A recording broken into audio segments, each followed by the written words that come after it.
सर्दी हो, गर्मी हो, बरसात हो, हर एक मौसम में देने के लिए ये बहुत ही चमत्कारी खाद है।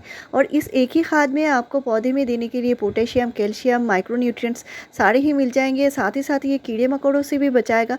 तो इस तरह के चमत्कारी खाद अभी पौधे में ज़रूर डालने हैं, क्योंकि पौधे अक्सर ख़राब हो जाते हैं बरसात की वजह से। गुड़हल का पौधा जो है, अचानक से इसमें बहुत सारे पत्ते पीले आ रहे हैं, कलियाँ गिर रही हैं और पौधे जो हैं इसके पत्ते छोटे हो चुके हैं, या फ्लावर का जो साइज़ है वो भी छोटा हो चुका है। प्लांट में कोई अच्छे से नई ग्रोथ नहीं है। तो इसके लिए बहुत ही बढ़िया खाद के बारे में बताऊंगी। पौधे में बार बार कीड़े मकोड़े फंगस लग रहे हैं और पौधे की ग्रोथ जो है बिल्कुल रुकी हुई है। तो उस तरह के जो प्लांट है उसमें क्या क्या खाद डालनी है, कौन से ऐसे खाद हैं जिससे पौधे में जो फ्लावरिंग है वो भी बूस्ट होगी, पौधे की जो ग्रोथ है वो ओवरऑल ग्रोथ अच्छे से शुरू होगी। पौधे की मिट्टी में कीड़े मकोड़े फंगस लगे हैं और इसके वजह से पौधे की ग्रोथ रुक जाती है। तो अभी बरसात के मौसम में अभी ऐसा होता है, और अक्सर जो बारिश हो रही है उसके वजह से पौधे के जो रूट होते हैं वो भी अनहेल्दी हो जाते हैं। तो उसको कैसे हेल्दी बनानी है, तो ये जो खाद मैं बताऊंगी ये पौधे की रूट को भी ताकत देगी, पौधे में भर भर के फ्लावरिंग आएगी। आपका कोई भी प्लांट हो, गुड़हल हो, गुलाब हो, हर एक पौधे में इस खाद का इस्तेमाल कर सकते हैं। लेकिन मैं ज़्यादातर गुड़हल में इस्तेमाल करती हूँ, क्योंकि गुड़हल जो होता है हेवी विडर प्लांट होता है और इसको न्यूट्रिशन की ज़्यादा ज़रूरत पड़ती है कंटिन्यू फ्लावरिंग लाने के लिए। तो अक्सर ऐसा होता है, एक दो बार फ्लावरिंग के बाद प्लांट में जो है कलियाँ आना बंद हो जाती है और प्लांट जो है सूखा बेजान पड़ा हुआ होता है। तो उस तरह के पौधे में नई जान लाने के लिए ये खाद देनी है। तो साथ में जो देनी है वो है, महीने में एक बार आपको कंपोस्ट ज़रूर देनी होगी। और पौधे को आपको पूरे दिन के धूप में रखना होगा। अगर बारिश हो रही है तो भी आप बारिश में रख सकते हैं। तो बारिश जो होती है पौधे के लिए अमृत समान खाद होती है। और इस बारिश के मौसम में पत्ते जो क्लीन हो जाएंगे, धूल मिट्टी चली जाएगी, पौधा अपने आप से ग्रोथ करना शुरू करेगा। लेकिन आपने मिट्टी में अगर सही से न्यूट्रिशन नहीं दिया है तो उसका असर पौधे में दिखना शुरू हो जाएगा। पत्ते छोटे हो जाएंगे, फ्लावर का साइज़ छोटा हो जाएगा, या तो पौधे में कलियाँ बनना बंद हो जाएंगी। तो अभी मैं जिस खाद के बारे में बताऊंगी इसमें ये चीज़ डालनी बहुत ज़रूरी है, और ये है लहसुन। और लहसुन जो होती है ये गुणों का ख़जाना होता है। इसके जितने सारे न्यूट्रिशन वैल्यू है, हमारे शरीर को जितना ज़्यादा हेल्दी बनाए रखते हैं, वो पौधे को भी बहुत ज़्यादा हेल्दी बनाए रखते हैं। तो पौधे की जो ग्रोथ है उसको बूस्ट करने के लिए ज़रूरी है, फ्लावरिंग को बूस्ट करने के लिए ज़रूरी है, इसके रूट की ताकत के लिए ज़रूरी है। साथ में ये पौधे को कीड़े मकोड़े फंगस से भी बचाती है, रूट की हेल्दी ग्रोथ होती है। साथ में ये है एलोवेरा की पत्ती, और एलोवेरा जो होता है वो भी गुणों का ख़जाना है। तो ऐसे कुछ एलोवेरा के पत्ते होते हैं जो हम खुद के लिए इस्तेमाल नहीं कर सकते, वो हम पौधे के फर्टिलाइज़र बनाने के लिए इस्तेमाल कर सकते हैं। तो यहाँ पे मैंने 2 एलोवेरा के पत्ती लिए हैं, और आपके पास ज़्यादा है तो आप ज़्यादा करके ले सकते हैं, इसमें मात्रा का उतना ज़्यादा कोई इशू नहीं है।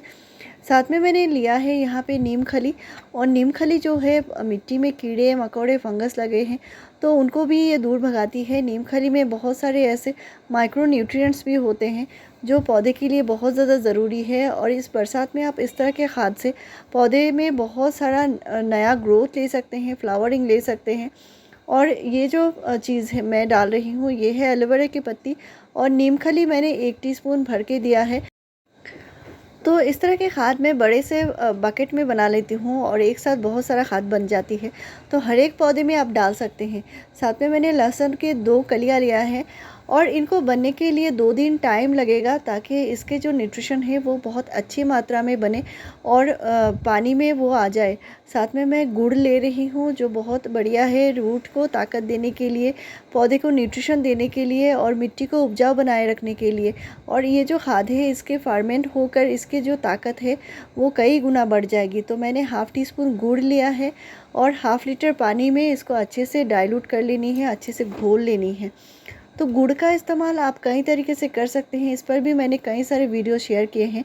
ऑर्गेनिक खाद के ऊपर मैंने 420 से ज़्यादा वीडियो शेयर करके रखे हुए हैं। आपको बहुत सारा फ़ायदा मिलने वाला है इस तरह के खाद से। और आप अपने गुड़हल में फ्लावरिंग लेना चाहते हैं, पौधे के बहुत सारे प्रॉब्लम्स हैं, तो हिबिस्कस प्लांट की जो प्लेलिस्ट बनाई हुई है मैंने हिबिस्कस प्लांट के केयर के ऊपर, उसमें भी आपको बहुत ज़्यादा फ़ायदा मिलने वाला है। उसको ज़रूर फॉलो कीजिएगा। और हर एक मौसम के मुताबिक ही मैं खाद डालती हूँ अपने पौधे में, और आपसे भी शेयर करती हूँ।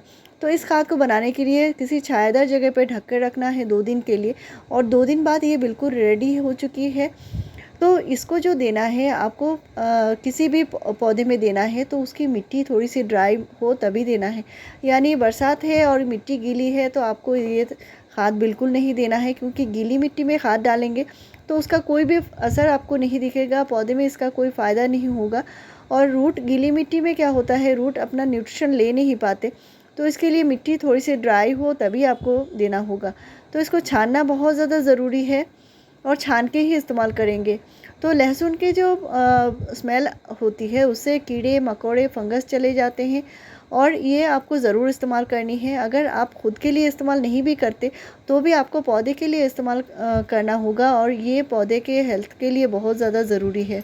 तो आपको कोई भी पौधा अगर अनहेल्दी लग रहा है, पौधा ग्रोथ करना बंद कर चुका है, तो इस तरह के खाद से उसकी ग्रोथ बूस्ट हो जाएगी। और इसको जो छान के और डाइल्यूट करके इस्तेमाल करना है वो है, आपने अगर 1 लीटर फर्टिलाइज़र बनाया होगा तो कम से कम 4 लीटर नॉर्मल पानी मिलाकर ही पौधे में डालना होगा। और इसको देने के लिए कम से कम 15 डेज़ के गैप में एक बार पौधे की मिट्टी में ज़रूर देना होगा। इसको प्लांट के ऊपर स्प्रे बिल्कुल नहीं करना है, मिट्टी में ही देना है। और मिट्टी जब थोड़ी सी ड्राई हो तभी देना है। तो गुड़हल में आप 15 डेज़ के गैप में ज़रूर इस्तेमाल कीजिए। और आपका कोई भी अनहेल्दी पौधा है, पौधे के जो फ्रूट नहीं लग रहे हैं या जो पौधे में कलियाँ नहीं बन रही हैं, सभी पौधे में डाल सकते हैं और गुलाब में भी डाल सकते हैं। तो इस खाद को आप 100 से 200 ml तक हर एक पौधे में डाल सकते हैं। इसका मात्रा का उतना ज़्यादा कोई इशू नहीं है और ये मिट्टी को बहुत ज़्यादा उपजाऊ बनाएगा। मिट्टी में जितने सारे माइक्रोब्स हैं, यानी जो सूक्ष्म जो जीवाणु होते हैं मिट्टी में पौधे को खाद लेने में मदद करते हैं, वो सूक्ष्म जीवाणु बहुत ज़्यादा बढ़ जाएंगे। तो इसको देने के लिए आपको सुबह या शाम किसी भी टाइम दे सकते हैं, दोपहर की धूप में नहीं देना है। और ऐसे ही बढ़िया जानकारी पाने के लिए मेरे चैनल को ज़रूर सब्सक्राइब कीजिए, लाइक शेयर और कमेंट कीजिए। वीडियो पूरा देखने के लिए थैंक यू।